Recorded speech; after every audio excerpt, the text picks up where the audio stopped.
JEE और NEET के बच्चे या 11th-12th फाउंडेशन जो मेडिकल या आईटी का प्रिपरेशन इंजीनियरिंग की करते हैं, उनमें एक बहुत छोटा सा क्वेश्चन पूछा जाता है कभी कभी कि आप ये 4 रिएक्शन दे दिया गया और बस आपको बताना होता है कि बताइए इसमें से कौन इरिवर्सिबल रिएक्शन है या कौन सा रिवर्सिबल रिएक्शन है। तो ये देखिए चैप्टर केमिकल इक्विलिब्रियम में एकदम शुरुआत में ही दिया गया है और वहां से क्वेश्चन बन के आता है और बच्चे कंफ्यूज हो जाते हैं रिएक्शन देख के कि हम कैसे डिसाइड करेंगे ये इरिवर्सिबल है कि रिवर्सिबल है। बहुत आसान है बच्चों इसको देखना। देखिए पहले तो डिफिनीशन मैंने यहाँ ऑलरेडी इस पे लिखा है, इसको एक बार क्लियर करते हैं, फिर आपको एक पहचानने का तरीका बताते हैं कि कैसे आप पहचानेंगे ये रिएक्शन रिवर्सिबल है या इरिवर्सिबल है। थोड़ा ये डिफिनीशन देखते हैं। Such a reaction occur in one direction only and get completed, यानी chemical reaction which occur in only one direction and get 100% completed are known as irreversible reaction. And the reversible reaction, such a reaction in which occur in both direction, that is forward and backward direction, however never complete as the product can give back the reactant under the same or different condition are known as reversible reaction. यानी जो दोनों direction, ऐसा chemical reaction जो दो direction में हुआ ना, forward भी जा रहा हो और बैकवर्ड भी आ रहा हो, कुछ ऐसा हो और कभी 100% कंप्लीट ना होता हो, वो रिवर्सिबल। और जो केवल एक डायरेक्शन में हो रहा हो, यूनिडायरेक्शनल हो और 100% कंप्लीट हो जाए, उसको हम लोग क्या बोलते हैं? उसको हम लोग बोलते हैं इरिवर्सिबल रिएक्शन, है ना। तो जब रिएक्शन 4 दे दिए जाते हैं और पूछा जाता है भाई इनमें कैसे आप पहचानेंगे ये रिवर्सिबल है कि इरिवर्सिबल, ये बहुत आसान है बच्चों। आइए देखिए कैसे। एक तो पहली बात याद रखिए, व्हेन, एकदम सिंपल है, व्हेन अनरिएक्टिव प्रोडक्ट और सॉलिड प्रोडक्ट आर फॉर्म, जब केमिकल रिएक्शन में अनरिएक्टिव या सॉलिड प्रोडक्ट बने तो ऐसे रिएक्शन को जो है क्या समझना चाहिए, वो इरिवर्सिबल। क्योंकि अगर अनरिएक्टिव प्रोडक्ट है यानी वो रिएक्शन करेगा ही नहीं तो बैकवर्ड डायरेक्शन में मूव नहीं करेगा। कैसे पहचानेंगे? जैसे कुछ एग्जांपल्स मैं दे रहा हूं। अमोनियम नाइट्रेट को अगर आप देखिए, अमोनियम नाइट्राइट को हीट करते हैं तो नाइट्रोजन मिलता है और वाटर। यहाँ पे जो नाइट्रोजन है आप लोग को पता है ऑलमोस्ट अनरिएक्टिव होता है या लिस्ट रिएक्टिव होता है। क्यों?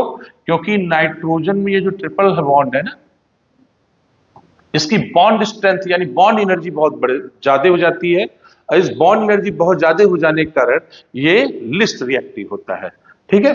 अब अगला एग्जांपल इसका कैसे पहचानेंगे, देखिए ऑल प्रेसिपिटेट रिएक्शन यार इरिवर्सिबल रिएक्शन, ऐसा केमिकल रिएक्शन जहां प्रेसिपिटेट बनते हो, है ना, वो क्या हो जाएंगे? प्रेसिपिटेट हो जाएंगे। तो प्रेसिपिटेट हो जाएंगे तो बैकवर्ड डायरेक्शन में मूव नहीं करेंगे। फॉर एग्जांपल बेरियम क्लोराइड का अगर H2SO4 से रिएक्शन कराया जाए एक्वस मीडियम में तो barium sulphate highly stable compound क्या कर जाता है? प्रेसिपिटेट कर जाता है और ये वाटर इनसॉल्युबल होता है, जबकि एक्वस मीडियम में लिया। लेकिन जैसे ये बनेगा तो क्योंकि barium sulphate is thermally more stable, तो कोल्ड वाटर में या जिस रिएक्शन एक्वस मीडियम में आप रिएक्शन करा रहे वहां ये क्या कर जाएगा? बॉटम टिप जिस बेशल में आप होगा या फनेल में, वहां ये क्या कर जाएगा? प्रेसिपिटेट कर जाएगा। या लेड नाइट्रेट को आप जो है पोटेशियम आयोडाइड से रिएक्शन कराए तो वहां पे आपको लेड आयोडाइड, लेड डाइआयोडाइड या PbI2 प्रेसिपिटेट कर जाएगा।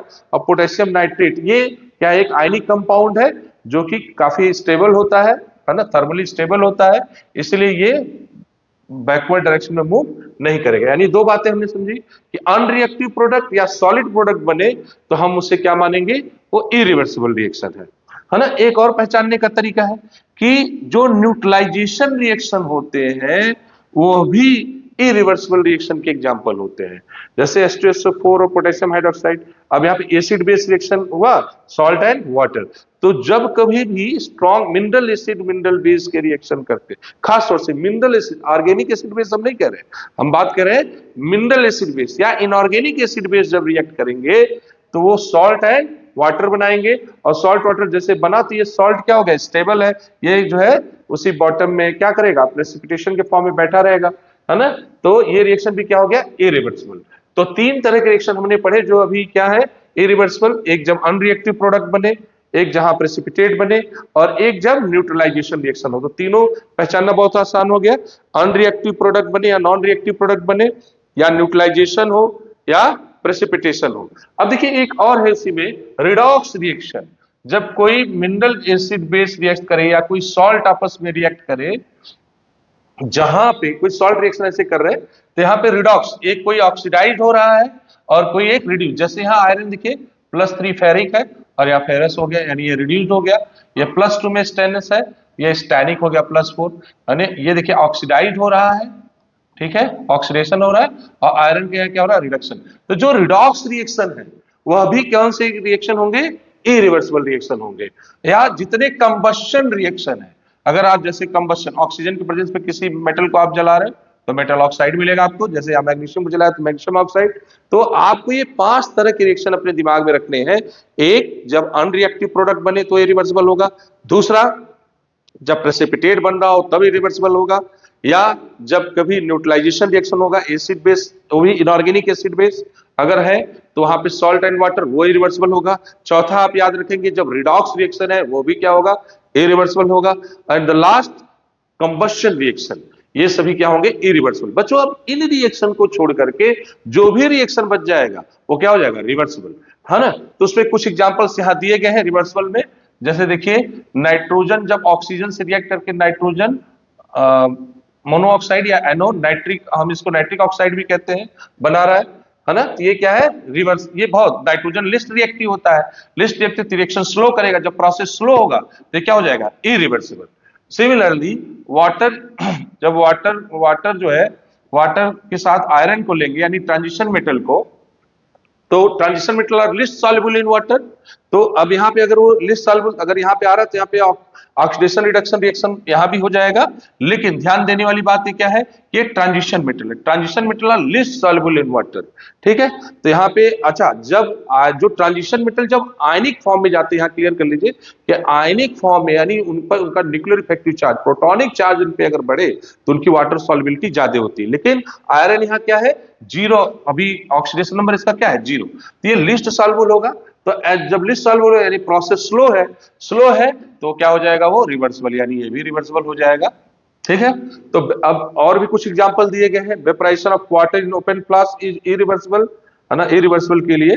While in close flask it is reversible. कुछ रिएक्शंस ऐसे हैं जहां वेपर फॉर्म में प्रोडक्ट बनते हैं, अगर आप ओपन वेसल में रखें तो क्या हो जाएंगे, वो वेपराइज हो जाएंगे, वेसल से बाहर चले जाएंगे तो रिवर्स नहीं होंगे, है ना। या जो हेट्रो ऐसे कह लीजिए कि हेट्रोजीनियस रिएक्शंस होते हैं, मतलब जहां रिएक्टेंट प्रोडक्ट के फेज डिफरेंट हो। जैसे रिएक्टेंट क्या है, सॉलिड है, और इसके प्रोडक्ट में अगर जैसे कैल्शियम कार्बोनेट को हम हीट करते हैं तो क्या बनाता है, ये सॉलिड है ना, इसको हीट करेंगे क्लोज्ड वेसल में तो कैल्शियम ऑक्साइड सॉलिड और CO2, अगर ये क्लोज्ड वेसल में है, ये गैस है, तो ये तब तो ये रिवर्सिबल होगा। लेकिन अगर आपने इसको ओपन वेसल में लिया तो ये क्या हो जाएगा, इरिवर्सिबल हो जाएगा। क्यों, क्योंकि CO2 क्या कर जाएगा, वेपराइज कर जाएगा।